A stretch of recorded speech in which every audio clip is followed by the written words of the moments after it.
Assalamualaikum warahmatullahi wabarakatuh. Semoga kalian dalam keadaan sehat dan tetap semangat belajar meskipun kita masih belajar di rumah. Pada pembelajaran yang lalu, kita telah menyimak sebuah pidato persuasif dan kalian sudah mencatat hal-hal pentingnya. Nah, pada kesempatan sekarang, Ibu akan membahas tentang apa itu pidato persuasif, bagaimana strukturnya, dan bagaimana juga ciri-ciri kebahasaannya.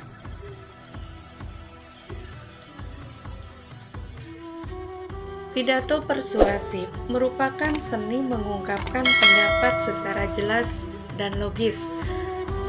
Setiap orang akan berbicara di hadapan orang lain, misalnya pada acara syukuran, keberhasilan tertentu, seperti berhasil menjuarai sesuatu lomba, lulus ujian, dan kesempatan lain yang mengharuskan kita berbicara di hadapan orang lain. Ini juga disebut pidato. Pidato persuasif merupakan bagian dari eksposisi. Seperti telah dipelajari sebelumnya, bahwa eksposisi digunakan untuk meyakinkan pembaca atau pendengar dengan menyajikan argumen dari satu sudut pandang.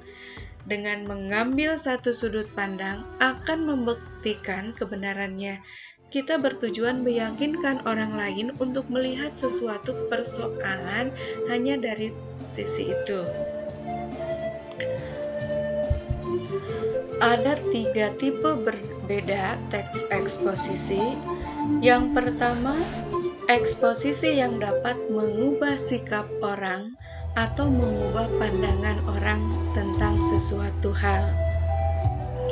Tulisan yang persuasif ini dapat kita temui pada editorial surat kabar, pidato politik atau kampanye, media cetak, teks informasi dalam buku, surat kabar, surat kepada editor, pidato ceramah, mempertahankan hak hukum, khotbah, dan sebagainya.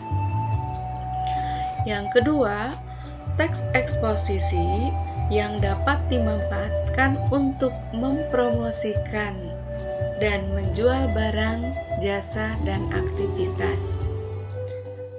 Misalnya, penggunaan bahasa persuasif pada iklan dan poster, slogan yang memikat, misalnya 10 langkah memilih tubuh indah. Yang ketiga, eksposisi dapat digunakan untuk membela sesuatu kasus. Misalnya, selamatkan terumbu karang sekarang. Tujuan pidato persuasif. Pidato persuasif bertujuan untuk meyakinkan audiensi untuk melakukan sesuatu. Misalnya, apakah kita ingin agar orang ikut pemilihan bupati, gubernur, presiden, berhenti mengotori bumi, mengubah pikiran orang tentang persoalan penting, kemudian mengajak orang untuk peduli. Nah, cara memersuasi ini ada 3 cara. Yang pertama dengan etika, kemudian emosi, dan yang ketiga dengan logika. Dengan etika, yaitu dengan menggunakan pendekatan etika ini, contohnya, daur ulang adalah hal benar yang kita lakukan. Memubazirkan sumber daya kita yang terbatas sama dengan mencuri hak anak cucu kita di masa depan. Ini tidak bermoral. Ini sudah jelas contohnya. Ada kata-kata bermoral. Itu dengan menggunakan pendekatan etika. Yang kedua, emosi, yaitu mengugah perasaan audiensi. Contohnya, coba pikirkan jutaan hewan yang kehilangan rumahnya setiap hari akibat pohon yang ditebang. Jika daur ulang berkelanjutan, kita akan menyelamatkan banyak hutan yang indah. Nah, ada emosi kita, yaitu perasaan kita untuk bersimpati dan empati kepada hewan yang kehilangan rumahnya. Yang ketiga, dengan pendekatan logika, yaitu dengan membuat masuk akal. Contohnya, kita paham bahwa cadangan sumber daya alami kita terbatas. Kita dapat memperpanjang cadangan kita dengan daur ulang. Nah, itu adalah contoh-contoh cara memersuasi. Struktur pidato persuasif. Yang pertama, pernyataan posisi. Yang kedua, tahap argumentasi. Dan yang ketiga, penguatan pernyataan posisi. Pernyataan posisi merupakan pendapat atau pendirian yang diambil penulis terhadap suatu persoalan. Misalnya, apakah posisimu terhadap persoalan remaja dan bela negara? Dalam eksposisi tulis, kamu sebaiknya melihat persoalan aktual di masyarakat dan dianjurkan menulis sesuatu untuk mengekspresikan dukungan atau kepedulian. Pernyataan yang dapat diajukan untuk menguji pernyataan posisi adalah sebagai berikut. Yang pertama, siapa yang akan diyakinkan? Yang kedua, apa yang akan diyakinkan atau mengubah pandangan atau perilaku? 3. Jenis argumen apa yang menarik perhatian mereka? Dan yang keempat, apakah pernyataan sudah menyatakan posisi secara jelas? Yang tahap argumen. Argumen perlu dikembangkan dan didukung secara logis. Dibuktikan dengan alasan, contoh-contoh, bukti pakar, dan informasi statistik. Agar argumen efektif dan meyakinkan, kita harus menyertakan fakta pendukung, contoh, tabel, gambar, dan kutipan. Penggunaan istilah yang kurang jelas maknanya sebaiknya dihindari. Urutan argumen tergantung penulis, mulai dari argumen paling kuat atau mulai dari yang lebih lemah hingga ke yang paling kuat. Setiap pengembangan pikiran atau argumen berisi sejumlah kalimat. Setiap paragraf disusun dengan kalimat topik yang berkaitan dengan gagasan utama paragraf sebelumnya. Hampir semua paragraf memiliki satu gagasan utama yang dikembangkan dan membentuk bagian dari teks eksposisi keseluruhan. Tahap ketiga, penguatan pernyataan posisi. Di bagian ini, letak argumen ditonjolkan. Simpulan posisi berdasarkan argumen yang telah disajikan memperkuat pernyataan posisi. Berikut yang harus diperhatikan dalam memperkuat posisi. 1. Memperkuat pernyataan posisi dan menekankan pikiran utama dengan penggunaan suara berbeda, nada tinggi rendah, mimik, bahasa tubuh, dan gestur.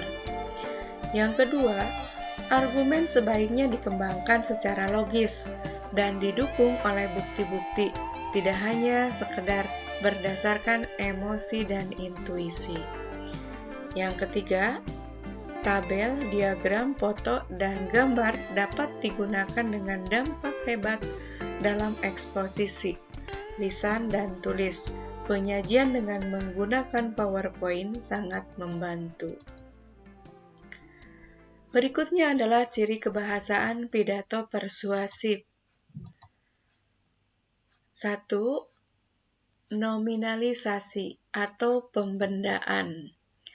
Nominalisasi atau pembendaan merupakan ciri khas teks eksposisi. Pembendaan merupakan proses kata bahasa mengubah kata benda, kerja, dan sifat menjadi kata benda. Perhatikan contoh berikut. Pemerintah memberlakukan undang-undang anti kekerasan. 2. Pemberlakuan tersebut melegakan banyak pihak di negeri ini.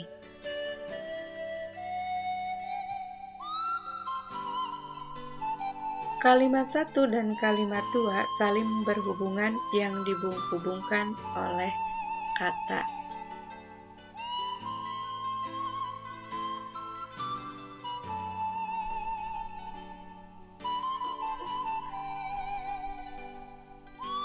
Memberlakukan dan pemberlakuan. 2. Bentuk pasif dan kata ganti orang. Teks eksposisi umumnya ditulis bukan dalam bentuk orang pertama atau saya, namun lebih berbentuk istilah umum yang menggambarkan sebagai anggota masyarakat atau warga negara atau yang berwenang. Misalnya, ini harus dihentikan.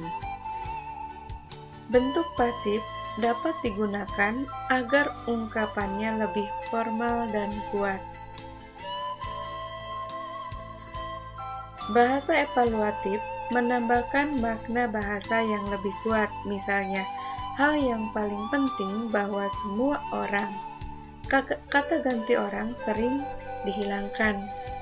Pengarang berbicara secara persuasif tentang orang, tempat, dan hal yang sudah ada. Dalam teks misalnya, dia, mereka, bangsa Indonesia, warga negara. Ciri kebahasaan yang ketiga yaitu kosakata.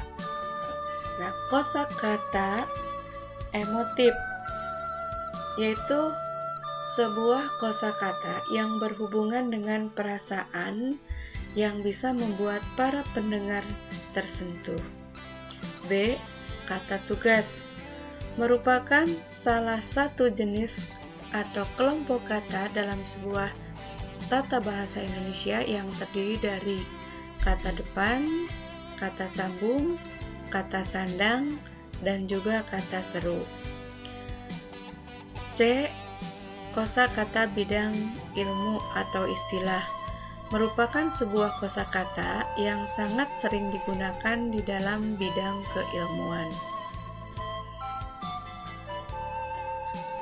D. Sinonim yaitu bentuk persamaan atau padanan dari makna kata yang diucapkan. E. Kata benda abstrak yang merupakan sebuah kata benda yang tidak ada wujudnya atau sebuah benda yang tidak bisa dilihat oleh mata. Demikianlah ringkasan materi tentang teks pidato persuasif. Silakan kalau belum paham ditanyakan di forum Google Classroom. Tetap jaga kesehatan. Terima kasih atas perhatiannya. Wassalamualaikum warahmatullahi wabarakatuh.